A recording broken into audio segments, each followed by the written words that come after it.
So I've gotten some slack for this before, but this is a hill I will die on.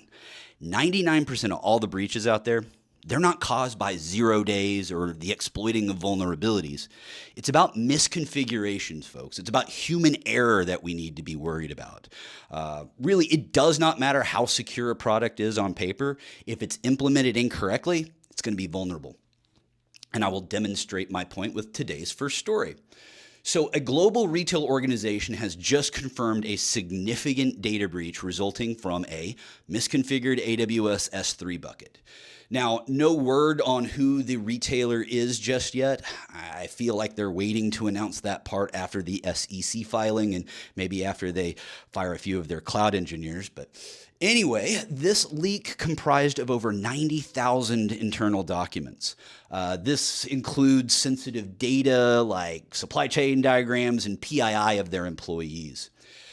This misconfiguration was identified by an independent security researcher, and the issue was immediately remediated after responsible disclosure. However, forensic analysis did indicate that several of the files were indexed by public scrapers prior to the fix. Kind of reminds me of that old saying about good luck getting the toothpaste back in the tube. It's a lot like that, folks. Once data has been scraped and indexed, there's basically no way you're going to be able to maintain control of everything. Moving on, our next story is absolutely wild. CISA got hit by one of the worst vulnerabilities out there, office politics. Yeah, so CISA's acting director, Madhu Gautam Makala, wanted access to a highly restricted program that was available on a need-to-know basis, and apparently he didn't need to know. Reports show that he failed a polygraph test. That's right, failed the polygraph. The test, which was coordinated by career employees, was later deemed unsanctioned by the Department of Homeland Security. And this prompted a whole investigation as to whether there was compelling to participate or providing misleading information. It's crazy.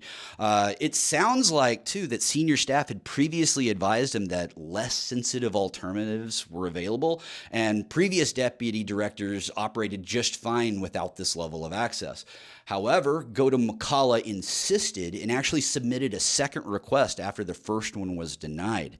So insiders are describing this place as crazy, saying that there's a poor proof of judgment and lack of accountability. One guy was actually quoted in saying, instead of taking ownership, he gets other people blamed.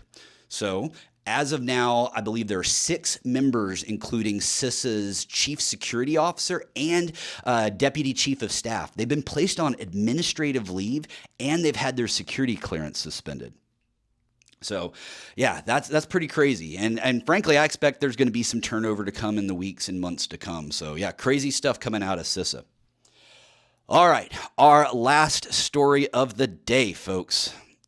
The U.S. Department of Justice has just charged the notorious cartel shot caller Jimena Romina Araya Navarro and 53 other members of Tren de Aragua in a massive ATM jackpotting scheme. Yeah, so apparently for over a decade, the cartel has been using variants of the Ploutus malware to override ATM security protocols and force these machines to vomit out cash faster than a drunk frat boy at 3 a.m. So what they would do first is reconnaissance to test the alarm responses, and then they'd either install the malware by modifying the ATM's hard drive or just swapping it out with a pre-infected one. And this resulted in millions of dollars being stolen from ATMs across the country. Charges of the defendants are crazy right now: conspiracy, bank fraud, computer fraud, burglary, and aggravated identity theft. So yeah, if you're looking to make some easy money, perhaps you should head to your local casino.